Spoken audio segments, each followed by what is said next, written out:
Well, it's wonderful to be with you all again. And I think some of you already know that we've had many adventures trying to get this particular recording completed and sent out to you.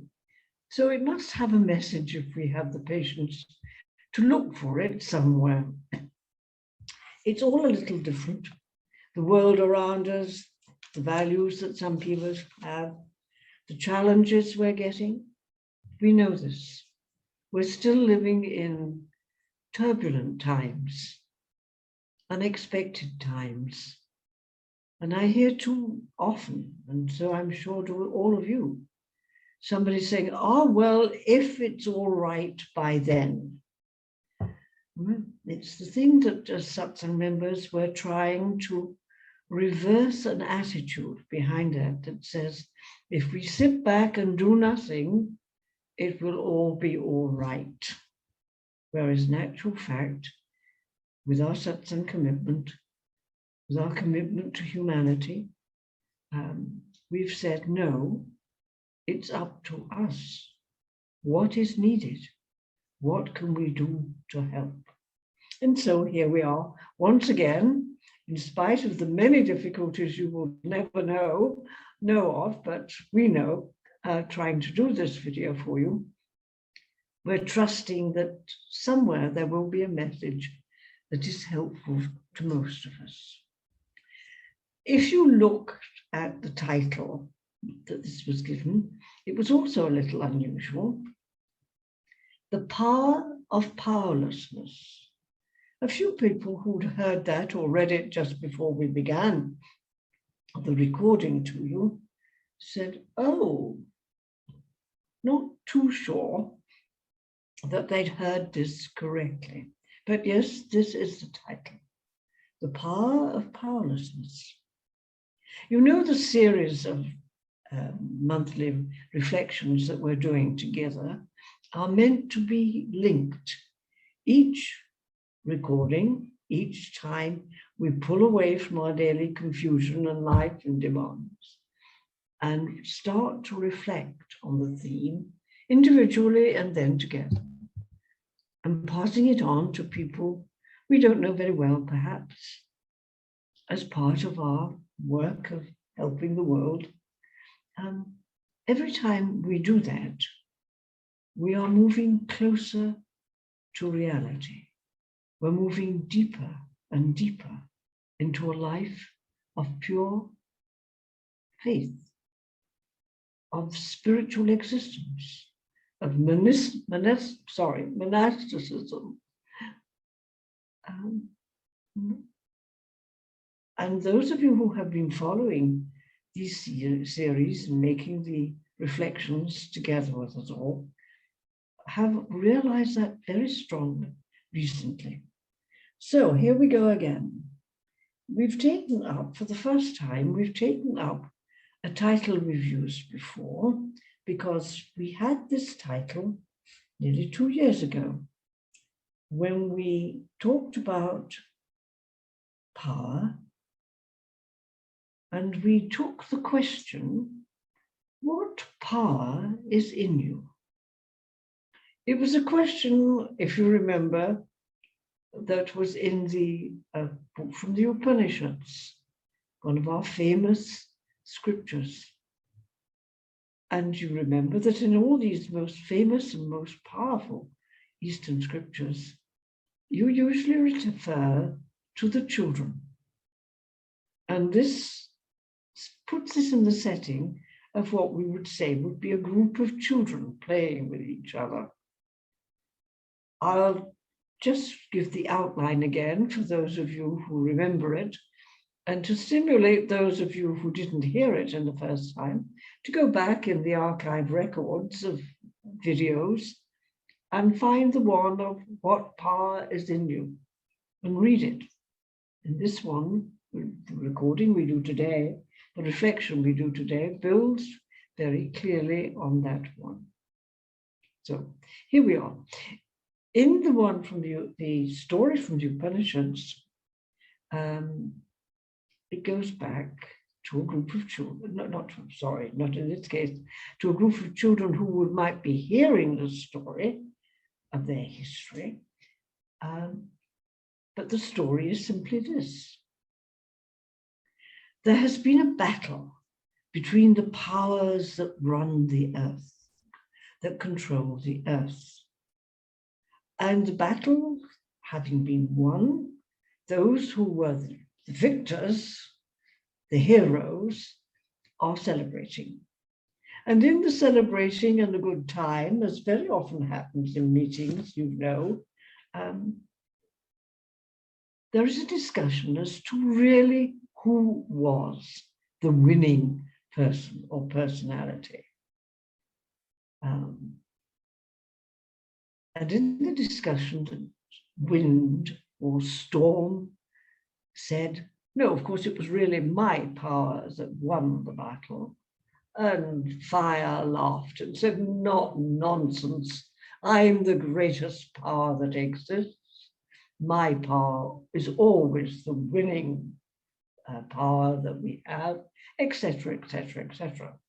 And while they're having this discussion, which is turned from a friendly discussion into an argument as to who is the greatest among them, somebody points out that there is another being, not sure it's a person, a power, but there is another being present whom none of them recognize. And so they begin to nudge each other. Are you beginning to feel you've gone through a situation like this yourself at some time? So they begin to nudge each other and say, go and ask, go and find out who it is that's there with us. And the first one to be pushed into doing this is the power of wind or tornado. All the photographs you've seen of this power, all the photographs you've seen on the microfilms, all the photographs you've seen on internet recordings, international news, the devastation that the power of wind can bring to this earth. And in the story, showing off a little, wind goes over to this unknown stranger and says, who are you? And wind goes over to this unknown being who is there, and the unknown being speaks before he does and says, who are you? And he says, I'm the power of wind, tornadoes. I can destroy whole armies of people and stretches of land and forests. And okay, says the being they don't know, take this, and he hands them a little straw, something so light you could crush it in your finger. And the being says, all right, blow this away. And he puts it down in front of them. And with all the power of one puff of his storm, the tornado, the power of wind, cannot even move it. Feeling rather stupid and certainly very disgraced, tornado goes away. And he says to the others who are waiting for the answer, well, I'm sorry, but I don't know who that being is. Somebody else should go. Fire, you go. So very puffed up by the fact that he is stronger than wind and everybody knows it, fire goes. And we could just think for a moment, reimagine for ourselves the wildfires we've seen over this planet in the last year, in Australia and Africa and Europe. Wildfires that have devastated endless tracts of land and destroyed homes and buildings, etc., etc. And he gets the same treatment. He's told, what power is in you? And he begins to explain what the power of a storm and a forest fire could be like. And the stranger simply does the same thing, puts a little bit of dry wood in front of him and says, okay, burn that. And with all the power and might he has, he can't even light it. No one flame. So at that point, the powers of humanity and life on planet Earth are beginning to give up when Usha, female goddess, points out that there is some other way of knowing what is going on. And okay, so this was the story of power. I'm not going to finish it because you remember it by now, if you've heard it before, or read it, or if in fact you're going to read it for yourself now, and it's well worth doing. What power is in humanity? Well, that again is the theme we take up. But we're not looking for the natural powers of planet Earth. We're realizing through this statement, in actual fact, we are humanity saying, I have no power at all. I am powerless. And what the one power there is, the only power there is saying to us, you are powerless.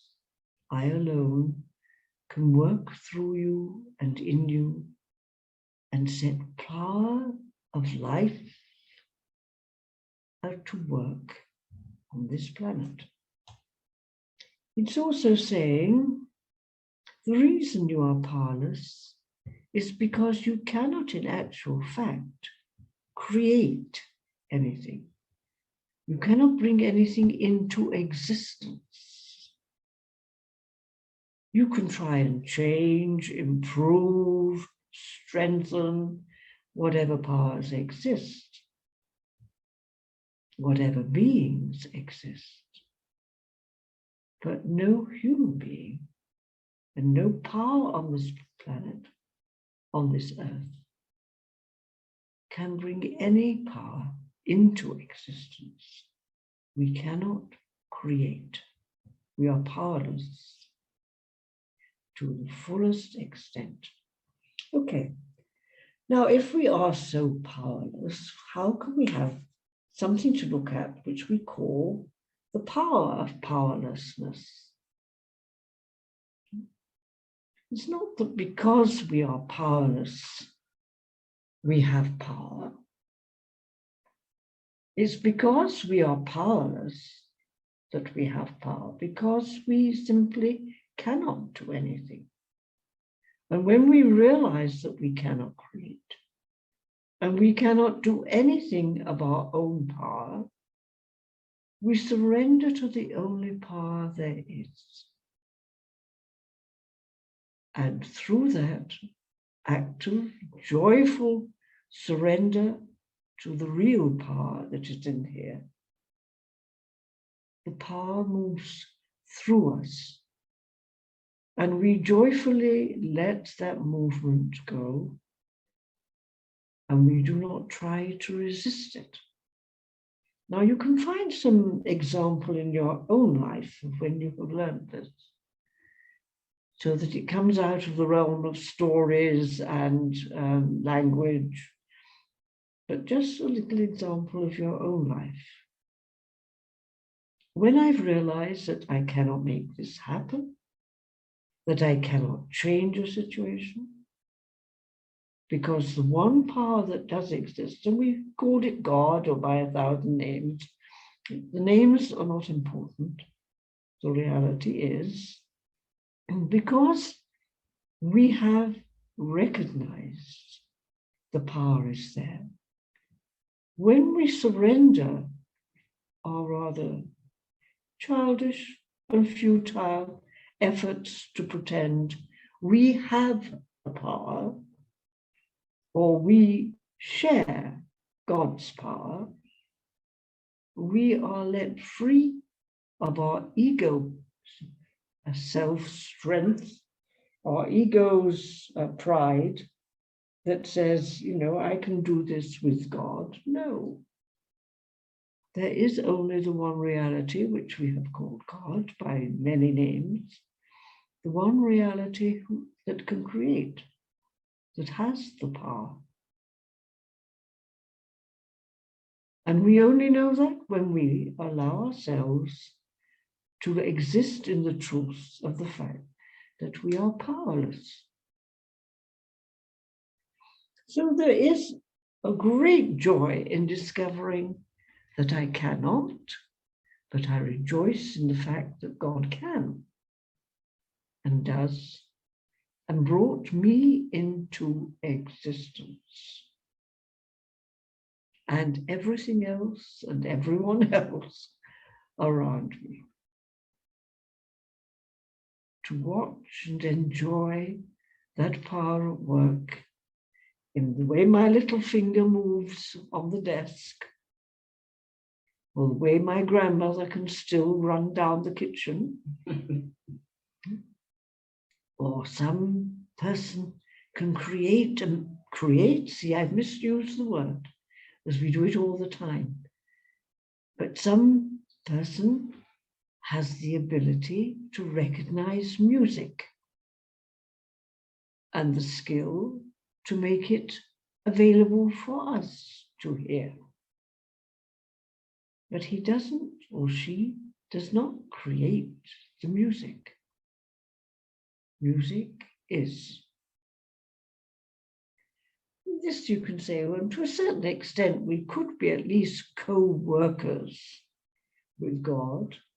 Even that would be a mistake, because to be a co-worker, we need some power of our own to contribute to whatever was being brought into existence, and that is also wrong. We are not co-workers with God. God uses us. The only thing that we have discovered is powerful about us is that we can accept to be totally powerless. Contradictory? No, not really. And in the day and age we're all living in now, with our confusion and our pain and our fear, we need to take this discovery of our powerlessness very, very seriously. And to realize it's a tremendous gift when we first begin to reflect and recognize the truth of what has been said by that simple statement. What power is in you? Certainly not the thing I think is in me. I am powerless. If anything works through me, it is the one power that is. But I will never just surrender to that power with total joy and confidence until I've accepted the fact that I am, in fact, as creature, powerless. I exist, and that was not my doing, and never will be, however long or short a time I think I'm living. It does lead to other reflections on the same thing, like suicide and so on, and how long the world is going to go on, and whether we can really smash it to pieces with atomic war. No, it does lead on to many, many other periods of reflection and themes for reflection. But the basic one for this month will, perhaps more than any other theme we've had in these reflections together, take us into the depth of reality, the unknown being. So, and when you've done some reflecting here, we all of us have done, then probably what will happen, we'll suddenly discover that our desire to control comes rapidly to the fore, and having, we think, discovered our powerlessness, we are very eager and anxious to use our powerlessness as power to tell everybody else what they don't know.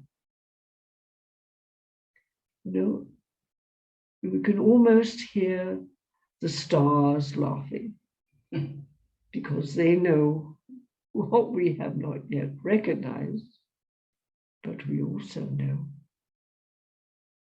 So this month, when you go outside and you pick up a twig and you try and break it, or anything you're sure you can do well, you cut yourself a slice of bread to eat, or dig a hole in the garden to plant something. Just hear that question: what power is really in you? It's an easy question to ask. It takes a lot more what? Power? No. Truth to ask the question. And we can't talk about how you find the answer. That really is the power of powerlessness. Enjoy the rest of the month.